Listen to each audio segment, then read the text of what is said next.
pergunta que eu faço para as pessoas, se eles têm certeza da salvação. Tem muitas pessoas aqui que são cristãs, né? E eu ouço várias respostas, né? Algumas pessoas falam assim, eu não tenho certeza da minha salvação, né? E mesmo se a pessoa fala tenho ou não tenho, eu pergunto por quê, né?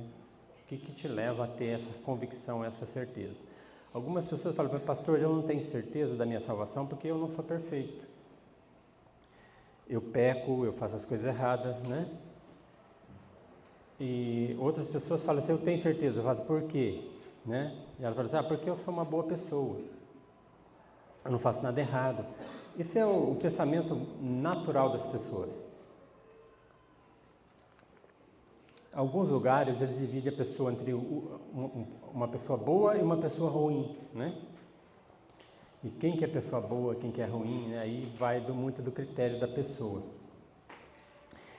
E a questão da salvação pela graça, ela é muito pouco entendida. As pessoas às vezes não conseguem entender o sacrifício de Cristo na cruz e por que ele teve que morrer na cruz. E hoje a gente vai conversar sobre isso, tá? Eu queria que você abrisse a sua Bíblia em Romanos capítulo 14, nós vamos ler no versículo 16 até o 25. Romanos 4, tá? Perdão, 4, do 16 ao 25.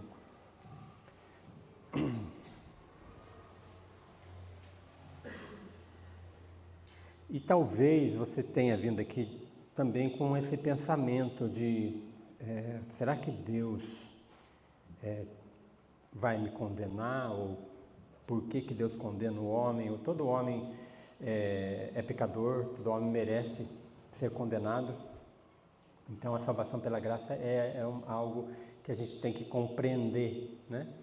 E o que o Espírito Santo possa estar falando ao coração de todos nós essa manhã, né? Vamos orar? Pai, eu quero agradecer porque o Senhor é um Deus que salva, há poder no Teu nome para salvar. E que o Senhor possa hoje, nessa manhã, esclarecer a mente de cada um de nós e também nos direcionar a entender e compreender a fé que salva. Que a gente tenha na leitura da Tua Palavra o entendimento que vem do Senhor. Nós sabemos que o Espírito Santo é que convence o homem, que ele possa hoje estar convencendo todos nós daquilo que é a Tua mensagem, daquilo que o Senhor tem para o coração de cada um, e que a gente sabe que essa palavra é poderosa, né? Paulo fala que o Evangelho é o poder de Deus para a salvação de todo que crê. Então nós cremos nisso. Então que se chegou alguém aqui sem o entendimento correto da Tua palavra, da Tua salvação, que o Senhor possa trazer, Deus, essa pessoa para a Tua luz. Nós cantamos, posso o mundo, né, encontrar a luz vem do Senhor e o Senhor é luz. E que essa luz possa iluminar a nossa mente e nosso coração nessa manhã, em nome de Jesus. Amém.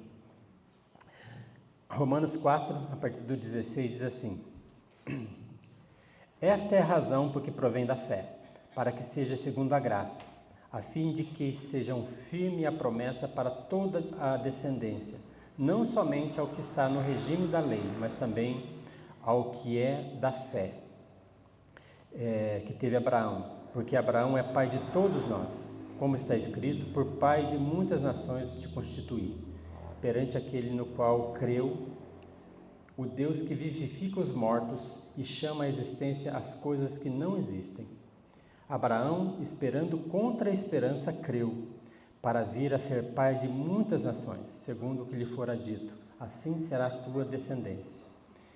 E sem se enfraquecer na fé, embora levasse em conta o seu próprio corpo amortecido, sendo já de 100 anos, e a idade avançada de Sara, não duvidou por incredulidade da promessa de Deus, mas pela fé se fortaleceu, dando glória a Deus, estando plenamente convicto de que Ele era poderoso para cumprir o que prometera, pelo que isso lhe foi também imputado para a justiça.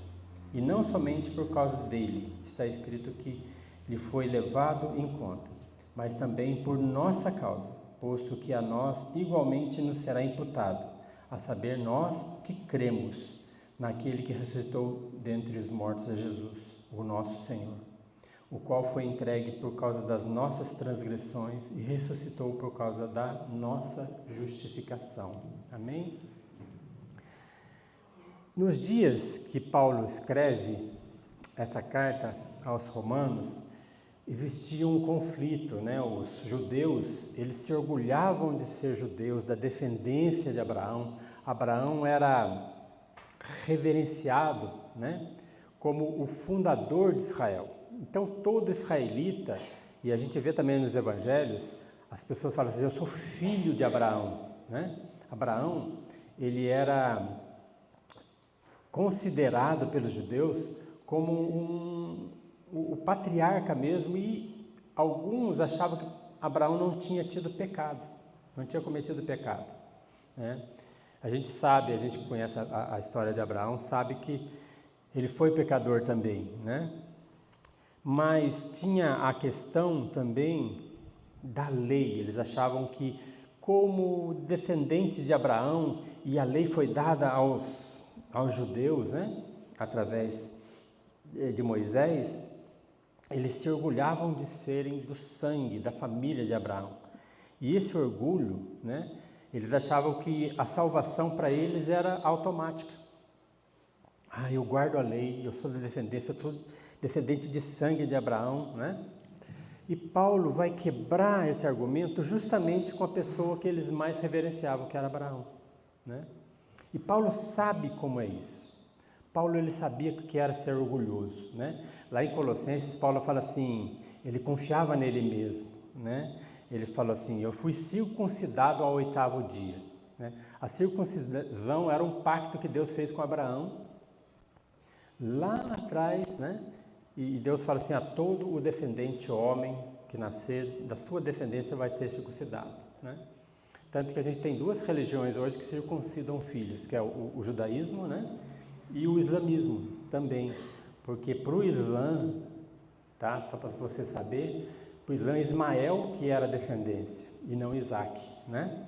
Mas eles, como um pacto foi feito com o pai Abraão, que ele é pai, considerado pai do islamismo, também como pai de Israel, né? Dos judeus, e nós como cristãos temos Abraão como pai, mas por um motivo diferente, né?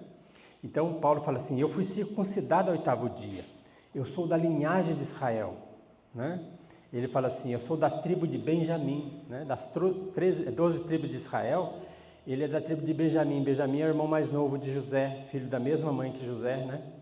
O pai dele teve 12 filhos com Lia, que era a esposa dele, e com as concubinas e tudo. E ele fala assim, eu sou da descendência da tribo de Benjamim, né? Eu sou o verdadeiro hebreu. Ele fala, tudo isso ele vai falando. Quanta coisa, né?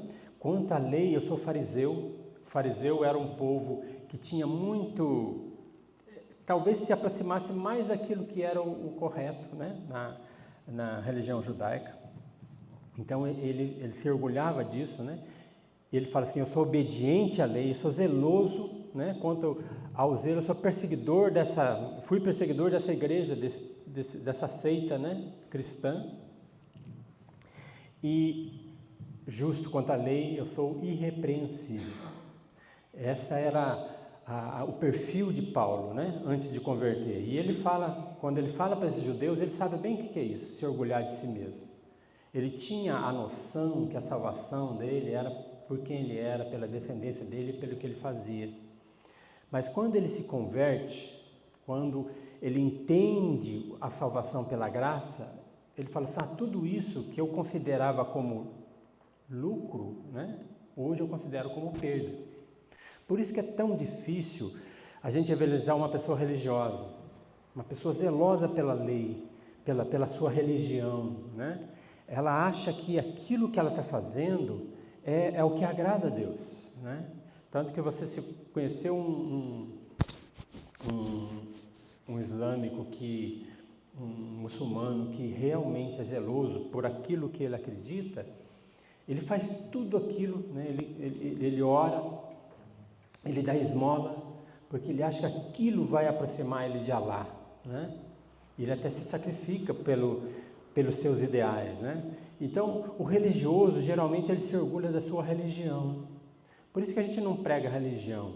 Não é a Igreja Aliança que salva, né? Quem salva é Jesus, a gente sempre fala isso. Então, Paulo pega esse exemplo de Abraão e começa a falar sobre, para quebrar o argumento deles, né? Então, ele volta lá para Gênesis, né? A partir do capítulo 12, ele começa a contar sobre Abraão. O capítulo 4 de Romanos é todo sobre a questão de Abraão ser justificado por fé e não por obras, né? E a gente sabe que a vida de Abraão foi interessante. Abraão era um homem idólatra, né? Ele vivia em Ur dos Caldeus, quando ele tem um chamado de Deus. Deus fala: Abraão, saia da tua terra e da tua parentela e vai para uma terra que eu indicarei. E aí Deus faz 3 promessas para Abraão. Primeiro é a terra, né? A terra de Canaã. Você vai para essa terra que eu vou te dar, vou te presentear. Depois ele fala assim: eu abençoarei a sua descendência. Então, ali Deus fala assim: ó, Abraão, você vai ter uma descendência, né? Eu vou te dar um filho ou filhos, né? Abraão na época não sabia. E também fala assim: em ti serão benditas todas as nações da terra. Porque através de Abraão, né? Através da vida desse homem, veio a Cristo, o nosso Salvador, né? E esse é o judeu que nós temos que adorar, porque ele é o Messias, ele é aquele que foi da descendência que abençoaria todas as nações da terra. Mas o relacionamento de Deus com Abraão caminhou com Deus 50 anos. Quanto tempo você caminha com o Senhor? Quem aqui já passou de 30 anos caminhando com o Senhor, né? Por 50 anos ele caminhou com Deus. E o relacionamento de Deus com Abraão era baseado em fé. Abraão creu, e isso foi imputado como justiça, assim diz a palavra. Então, quando Abraão crê em Deus e sai, ele pega Sarai, a esposa, na época chamava Sarai, né? Depois passou para chamar Sara, e ele era Abraão, passou a chamar Abraão. Pai de muitas nações, Abraão quer dizer isso. E ele pega todos os parentes dele, as pessoas que estavam com ele, e vai em direção que ele não sabia onde era. Ele caminhou para um local onde ele não sabia onde era. Isso é fé. Fé não em algo louco, mas fé na promessa de Deus. Deus tinha prometido para ele: vai, eu vou te mostrar uma nação, uma terra em que você vai se assentar, né? Vou fazer de você uma grande nação. Então, tudo aquilo que Deus falou, ele creu. E ele começa a caminhar. Abra sua Bíblia lá em Gênesis, capítulo 17.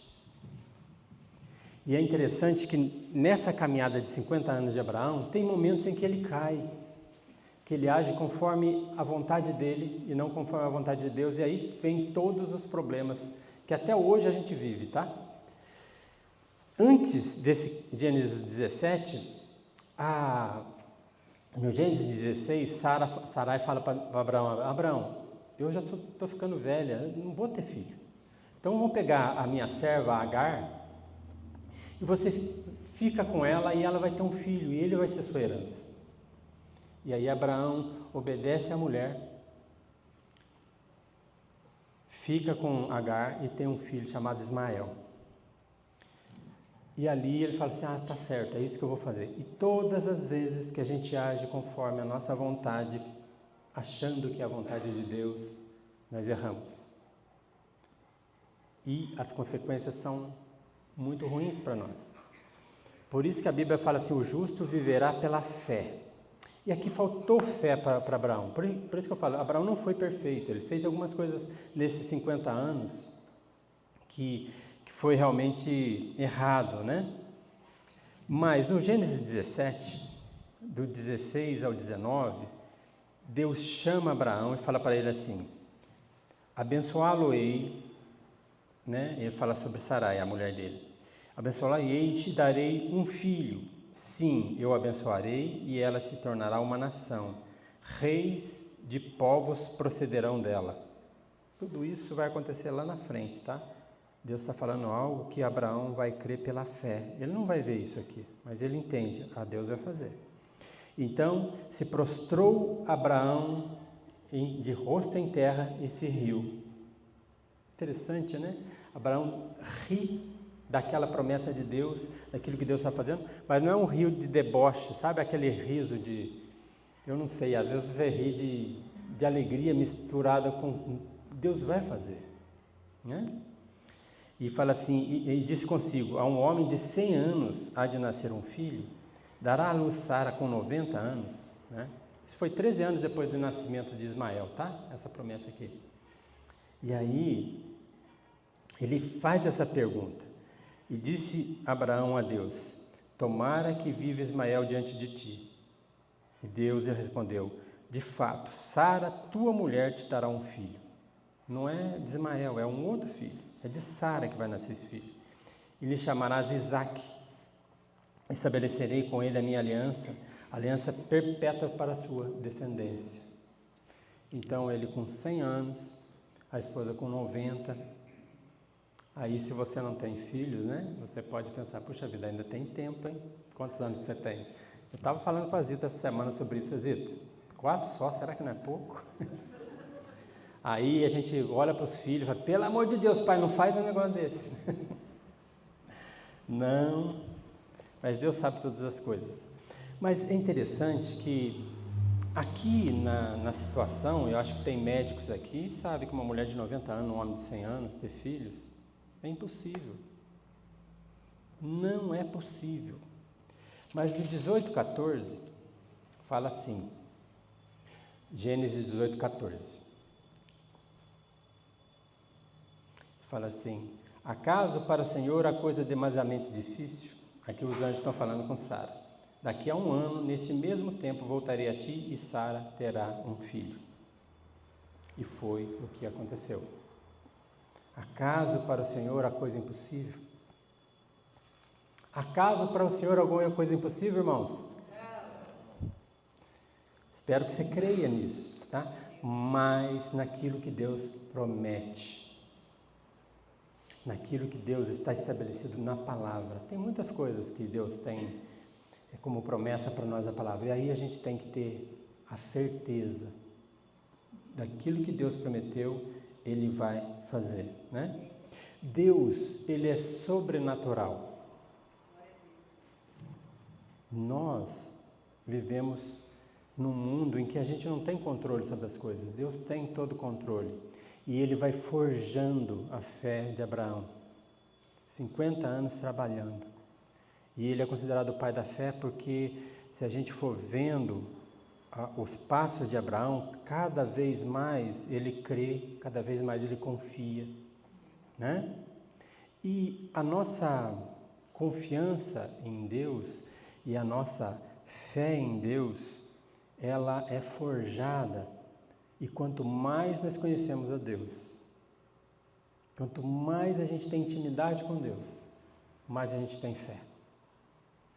Eu não sei, assim, se você der uma olhada para a sua vida, alguns momentos em que você sentiu a presença de Deus e que Ele estava intervindo na situação difícil que você estava vivendo, né? E o que Paulo está falando para esses homens aqui, assim, ó, Abraão, ele teve um convívio com Deus não por obras. Vocês acham que Abraão poderia chegar na presença de Deus e falar: Senhor, eu fiz tudo e estou aprovado diante do Senhor?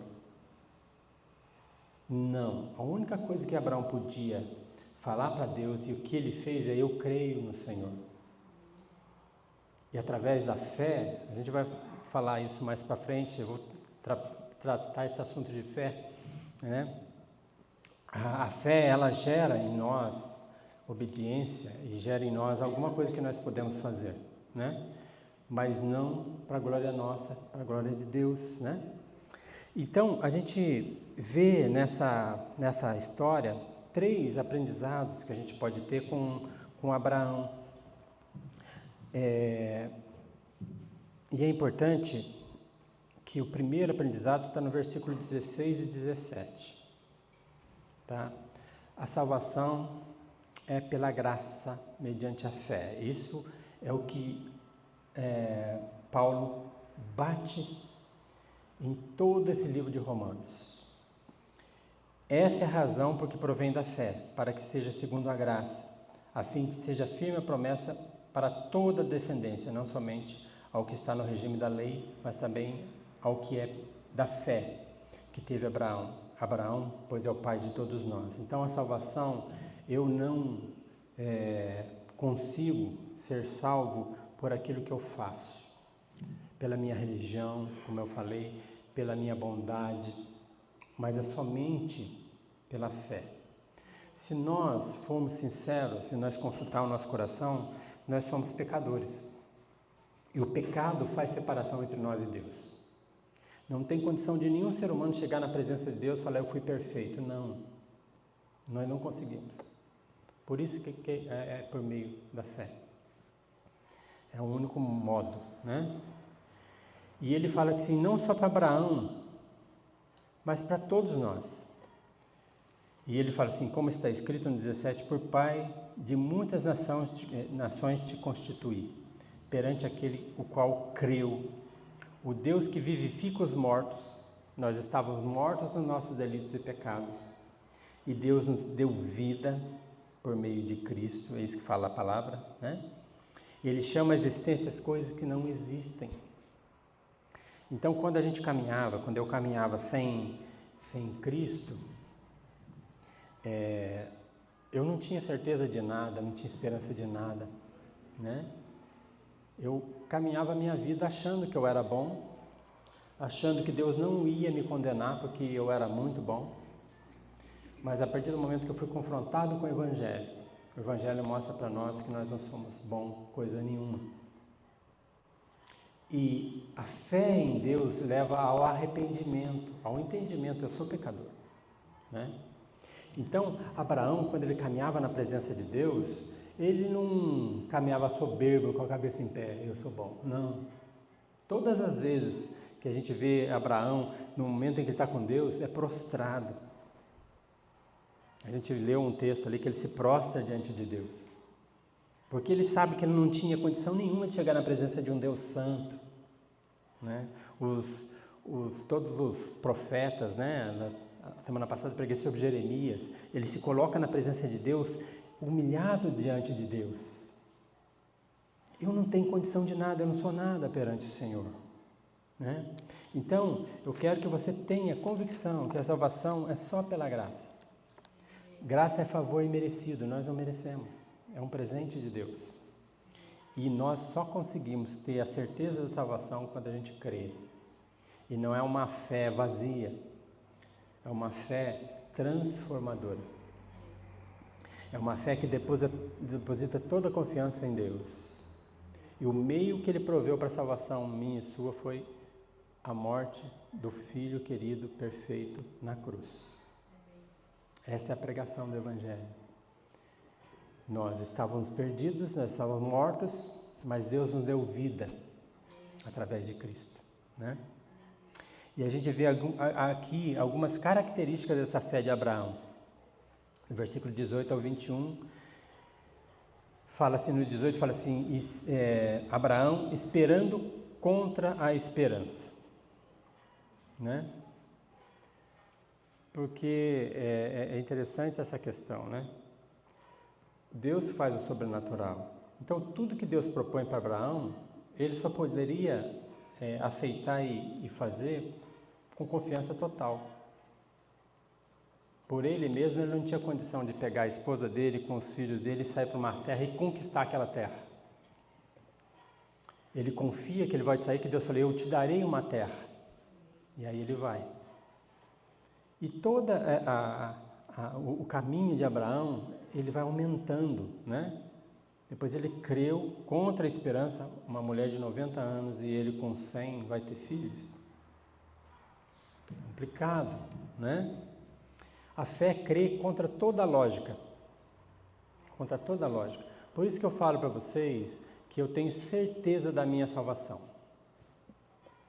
Não é porque eu sou bom, não é porque eu sou perfeito, mas porque eu creio numa pessoa boa e perfeita, que é o meu Senhor Jesus Cristo. E Ele me prometeu, aquele que crê em mim, ainda que esteja morto, viverá. Essa é a promessa do nosso Senhor, essa é a promessa de Jesus para nós. Então eu creio que um dia eu vou estar na glória com o Senhor. Quando eu leio Apocalipse, eu leio alegre, porque quando ele fala ali que vão estar reunidos todos os povos, línguas e nações diante do Rei, eu vou estar lá. Né? Vou estar lá. Ninguém me tira isso, porque foi concedido por Jesus. Ele me deu isso pela graça. Né? Então a fé é a convicção nas promessas de Deus que vão se cumprir. Tudo que Deus falou para Abraão se cumpriu. Né? Mesmo quando ele dá vacilada, né? Ele se cumpre, né? E as circunstâncias que são impossíveis para nós, Jesus fala lá em Mateus, ele fala assim, o que é impossível aos homens é possível a Deus. Né? Então, às vezes a gente está numa luta e a gente tem a convicção que Deus vai fazer algo, vai colocar a mão dele em algo. Por isso que nós podemos orar a Deus, pedir a Deus coisas que para o mundo é impossível, né? E Deus coloca a mão dele e fala assim, confia em mim. A fé, ela fala sim quando o não é absoluto. Não tem jeito, não tem jeito. Eu confio no Senhor, né? Eu confio nesse Deus maravilhoso. A fé de Abraão era uma fé que não enfraquecia. Olha o que está dizendo no 19. E sem enfraquecer na fé, embora levasse em conta o seu próprio corpo amortecido, e sendo já com 100 anos e de idade avançada de Sara, né? Sem enfraquecer na fé. É que eu falo que quando a gente caminha com Deus, a gente tem as nossas vaciladas, mas quando a gente é colocado à prova, eu falo, para onde mais eu posso ir? Para onde mais eu posso ir? Quem mais eu posso confiar? Eu tenho que confiar em Deus, porque Ele tem provido tudo aquilo que Ele tem para mim. Né? Então, mesmo quando Ele fala lá, Senhor, mas eu tenho 100 anos, minha esposa tem 90, será que Ismael, né? Não, você vai ter um filho com Sara e ele vai chamar Isaac. E em Isaac será a sua descendência. De Isaac vem a descendência. Deus vai forjando, né? Deus vai trabalhando no coração de Abraão, assim como Ele vai trabalhando no nosso coração. E Paulo, ele vai quebrando todo o argumento desses homens que achavam que Abraão foi justificado por obras da lei, por ser chamado por Deus e tudo. Não, porque Deus não chama Abraão por perfeição. Deus chama Abraão justamente porque ele olhou e falou, esse homem, eu vou trabalhar com ele e mostrar para todo mundo que a fé é que faz a diferença. Abraão, ele não era perfeito e Deus não nos chama perfeitos, porque nós não somos e nunca seremos, né? Então a fé, ela pode ser uma fé que, quando a gente enfraquece, a gente tem um desânimo, a gente começa a desistir das coisas, né? E Abraão, quando ele tem certeza, né? E Hebreus fala que a fé é a certeza de fatos que não se veem. Fatos é aquilo que Deus fala. Então Abraão tinha certeza nos fatos que ele não podia ver naquele momento, mas ele creu, né? E ele descansou na fidelidade de Deus, porque Deus é fiel para cumprir tudo aquilo que Ele promete. Ele confiou na onipotência de Deus, e aí ele teve coragem e ânimo para caminhar. E a gente tem que aprender isso, né? A fé que não duvida, né? No versículo continuando, no versículo 20 fala assim, não duvidou, né? Não duvidou por incredulidade na promessa de Deus. Ele não duvidou, mas se fortaleceu da promessa que Deus tinha feito. E dando glória a Deus. Glória a Deus antes das coisas acontecerem, tá? Ah, Deus, o Senhor me promete, o Senhor me prometeu, então eu glorifico o Teu nome. Por isso que a gente tem todos os motivos, o cristão, para ser otimista, não nesse mundo perdido, mas no mundo que a gente está vendo lá na frente. Nas promessas do Senhor que nós estamos vendo lá na frente. Né? A fé que se fortalece, né? E Abraão, ele persevera na fé, ele cresce na fé, apesar das circunstâncias, apesar das dificuldades que ele estava vivendo ali. Né? Uma fé genuína, né? Continuando no versículo 21, estando plenamente convicto de que Deus é poderoso para cumprir o que prometera. Aí vem, tá? A promessa e a fé e a convicção de Abraão é naquilo que Deus tinha prometido. E é isso que a gente vê como o crescimento da fé de Abraão. E é interessante que no final, o maior teste de Abraão não é a crer que a esposa teria um filho. O maior teste de Abraão foi quando Deus pede para ele sacrificar Isaac. Agora você imagina, né? Deus fala para você que você vai ter um filho, para sua esposa, que você ama, e fala para você pôr o nome dele de Isaac.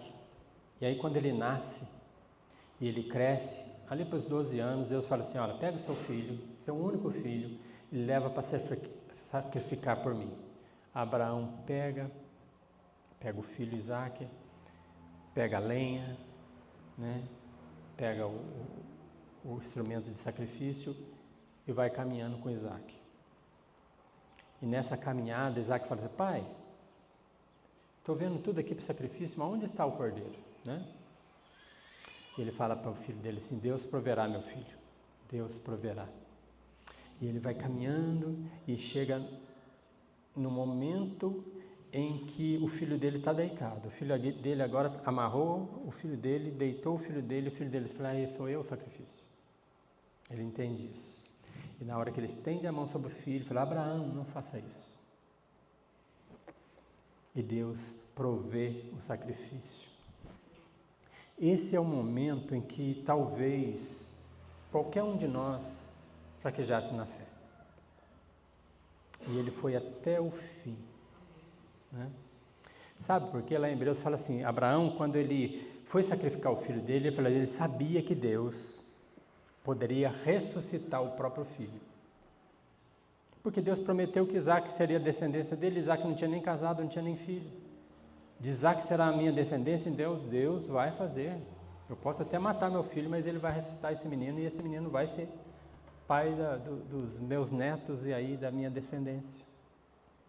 Isso é fé. Ele tinha essa convicção. E o resultado da fé de Abraão, a partir do versículo 22 em diante, ele fala assim, pelo que isso lhe foi imputado para justiça.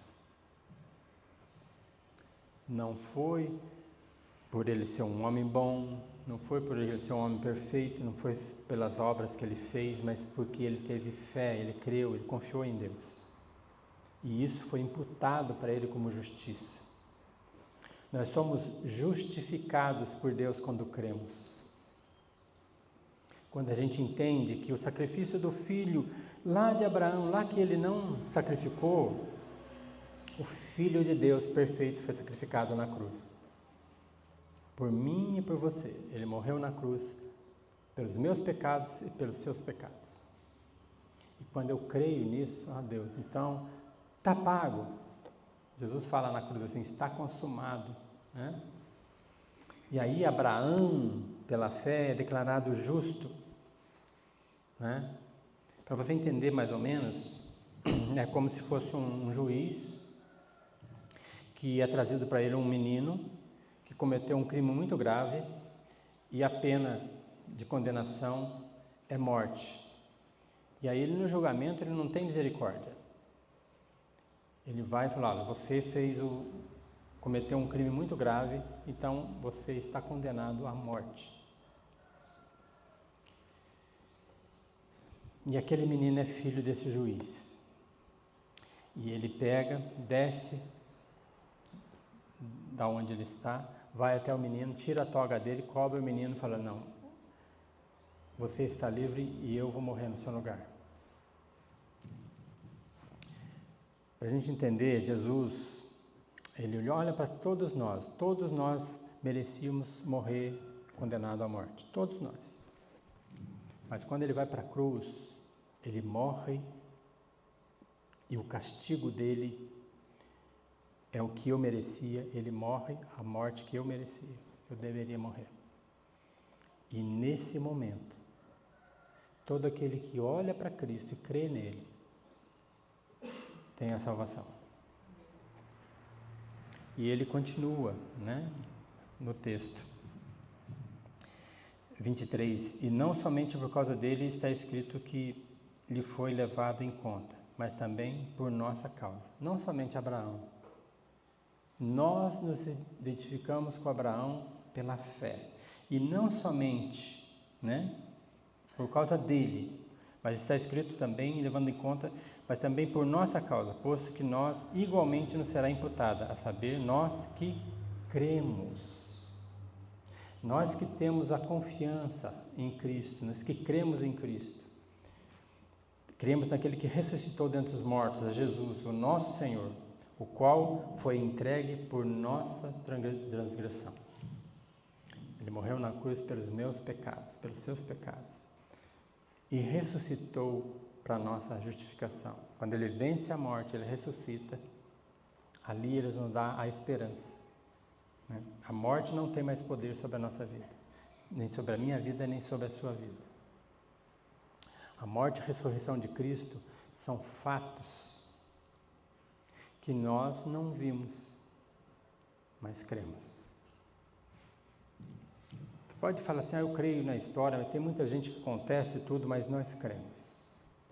Jesus, quando ele tem Tomé está duvidando, ele fala assim, mais bem-aventurados são aqueles que não viram e creram. Isso faz parte da minha vida, da sua vida, se você crê. Se você quer em Cristo. E o que Paulo está falando para esse povo aqui é isso. Abraão foi justificado por fé, e todo aquele que crê,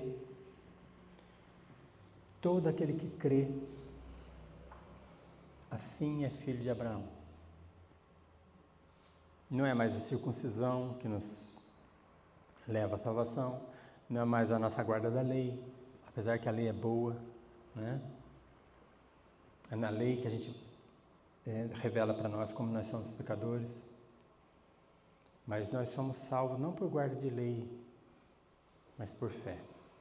E a lei para nós é boa e agradável, por quê? Porque nós conhecemos a Cristo por fé. E quando a gente pratica a lei, é como um deleite daquilo que Deus fez por nós. E a única forma de conseguir vencer o pecado é pela nossa submissão a Cristo. E aí a gente vai falar mais sobre isso na próxima pregação, Então, o que eu tenho para nós é pensar o seguinte, você tem certeza hoje, você que veio aqui, da sua salvação em Cristo? Da sua salvação, você tem certeza que você é salvo? Você pode acontecer de você morrer a qualquer momento, você tem paz com Deus?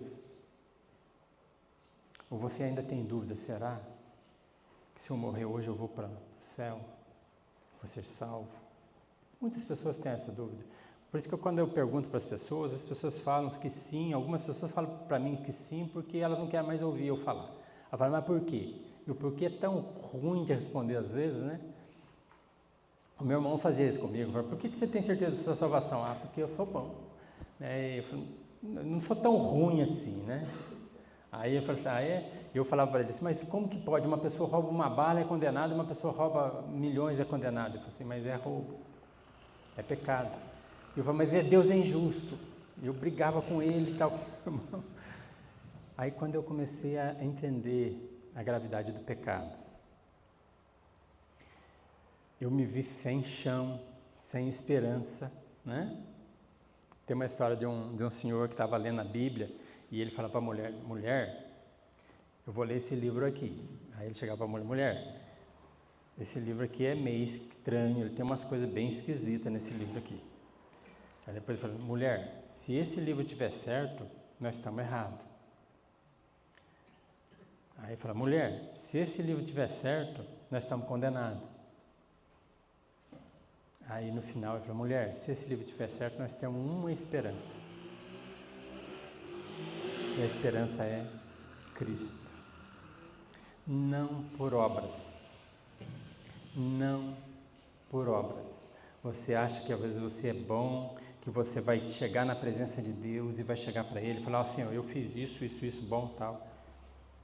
E aí Ele vai te perguntar algumas coisas, aí isso que você fez mal, né? Não sei se vai ter esse julgamento, tá? Estou dando uma, né? Isso que você fez, mas isso leva em conta, Senhor, né? O mundo não é dividido entre bons e maus.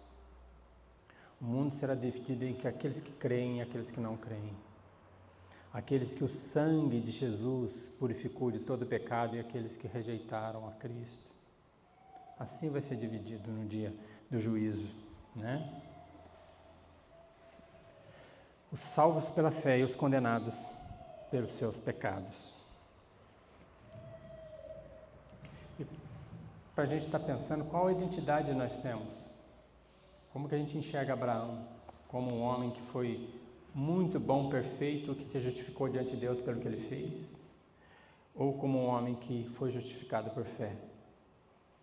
A Bíblia é bem clara, fala que Abraão foi justificado por fé. E é isso que Paulo fala para esse povo aqui, e o argumento de Paulo não tem como refutar. Não tem como. Somente pela fé. Somente pela fé. E por isso que a gente tem que pregar o Evangelho. Por isso que a gente tem que falar para as pessoas. Porque tem pessoas que estão sendo condenadas. E não adianta você falar assim, eu tenho certeza da minha salvação. Sim, mas por quê? Porque eu creio no sacrifício que Jesus fez na cruz. Não creio em pessoas, não creio em Paulo, em Pedro, em nada. Eu creio em Cristo. Eu aceito o que Paulo escreveu porque Paulo creu em Cristo. E que esse livro aqui foi inspirado pelo Espírito Santo de Deus. Esse livro é a solução. As promessas de Deus que tem nesse livro são reais e verdadeiras. E a promessa dele para mim e para você, que cremos, se você crê, é a salvação. É um dia estar com ele na glória. Ele vai vir nos buscar. Os justos para o reino de Deus e os injustos para a condenação eterna. Né? É isso que diz a palavra. Amém? Vamos baixar a sua cabeça, vamos orar.